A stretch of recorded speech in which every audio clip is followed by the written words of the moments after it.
So today we're going to talk about makeup and hair for opera. Makeup and hair for opera is going to be fairly similar to a lot of the makeup that we see in a more traditional theatrical setting. However, things are done usually a little bit larger and on just kind of like a grander scale in general when you think of opera.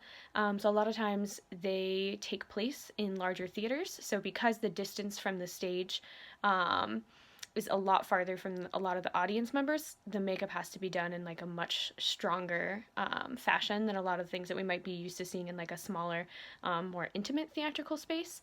But just because something is going to be seen from really far away doesn't necessarily mean that a lot of the makeup that you're going to see in opera is going to have a lot of like harsh lines, or it's okay if it's kind of messy. Everything needs to be done in like a really strong, bold way so that it is seen from far away, but it's still done in a very clean manner. So you can still have kind of like the blended line that I always talk about in class.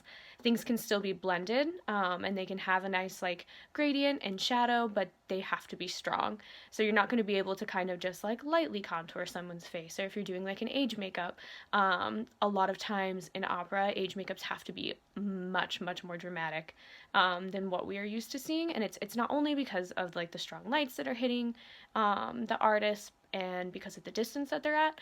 It is also just because in general, if you look at like a lot of like photos, or if you've seen an opera, whatever the case may be, the whole production is generally just like more, it's just a lot more like grand. I think that's like a kind of like a good way to put it. Everything is just done at like a larger scale. Like usually like the stage designs are very, very like intricate, and they have like a lot of large like details. There's a lot of just intense like costuming for people. So in order to kind of like keep up with everything else that's going on stage, the makeup also needs to be kind of like on that same level of intensity. So you can't have somebody come out with like this very small, like traditional makeup that would work for like in more intimate theater space when everything around them in the set is huge and like ornately like decorated and painted, and their costumes are huge and their hair is huge, and then they just have like this tiny little face, right?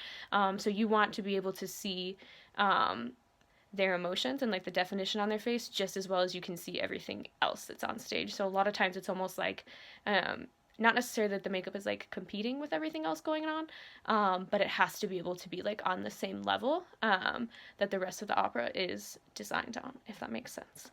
And then something else you have to think about with opera is a lot of times, since everything is sort of like in this very grand scale, you see a lot of work put into every character being very like very, very dramatic, for lack of a better word.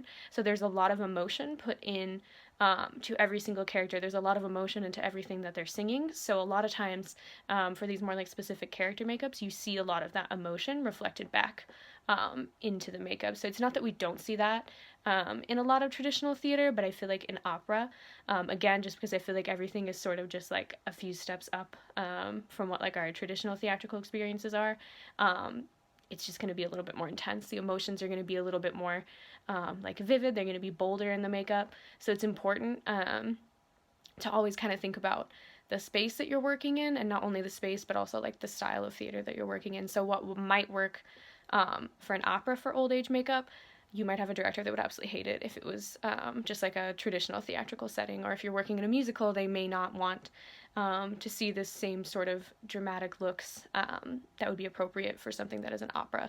So obviously there's going to be like special circumstances, and these are not like steadfast rules for everything, but very generally speaking, opera is very grand, so therefore the makeup is also going to be something that is very grand, very dramatic, but also very beautiful at the same time.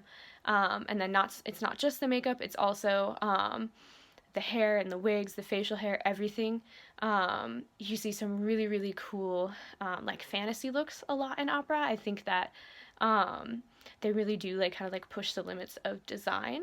So you get to see a lot of like kind of like fun character work that I really do think that we don't get to see in a lot of like traditional theater, just because that's not necessarily always kind of like, I guess like within not only like budgets, but also just doesn't work in a lot of the spaces that we work in traditional theater.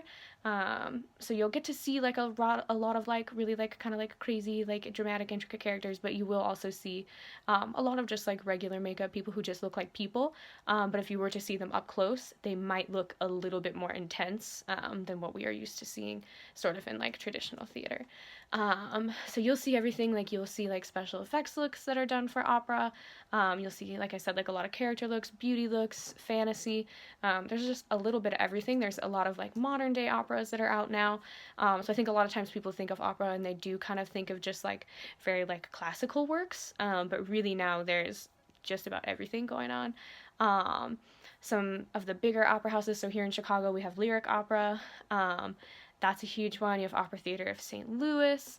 At least in the Midwest, those are like the two that I'm like personally familiar with and that come to mind. But there's going to be operas everywhere for the most part, and I think that it's also like another kind of career path that we don't always think about in theater, because a lot of school programs sometimes they have like an opera program, but at least like I know like at the school I went to, we worked with them like once a year, so it's not necessarily something that you are like working in depth with all the time. So I think it's kind of nice if you are able to expose yourself to this. It's a cool avenue to explore. You may not love it. You may not personally love opera. But I will say if you are very interested in working in wigs and makeup and theater and you really want to work in like an actual like wig shop setting, a lot of times operas are going to be the ones that have like these large wig shops, just because they do these shows that just have a massive amount of people and a massive amount of wigs, and they just need the staff to kind of help create that. So what's cool is a lot of times at these kind of places, you'll see like full-time wig and makeup staff, which is not necessarily something that's going to be true at a lot of theaters. A lot of times theaters will just hire people out, or just like the costume designers will do it. And again, that's somebody that they've like contracted. But especially like here in Chicago, so with Lyric Opera, like they have like an entire wig shop. They have like a wig and makeup run crew. So not only is there like opportunity to like build these wigs and to do like cool specialty makeups, but a lot of times you can actually be the one who's actually applying the makeup and applying the wigs, and then helping to run the shows, which is not always something that's common in theatrical wigs and makeup. Is a lot of times you teach the actors how to do the makeup and then you're just kind of like done and they're on their own. But with a lot of things in opera, a lot of times you are still actually doing the makeup on the performers, just because there's a lot of like specialty makeups that a lot of times it's just easier to have makeup artists doing it.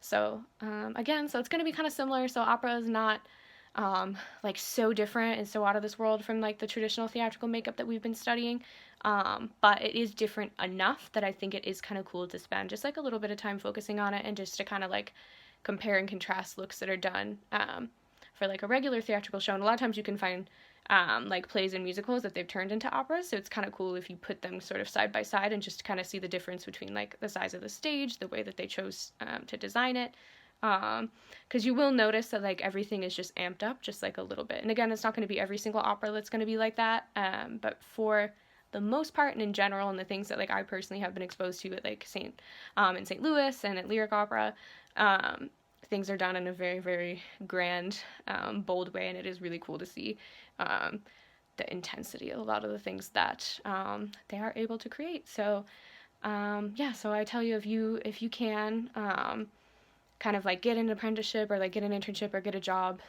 working in opera while you're in school or after school or whatever it is, it's definitely something that if you are very, very interested in like wig making, especially if you're interested in like the actual like making of the wigs, it can be a really good kind of avenue for you to explore so that you could actually be doing that all the time.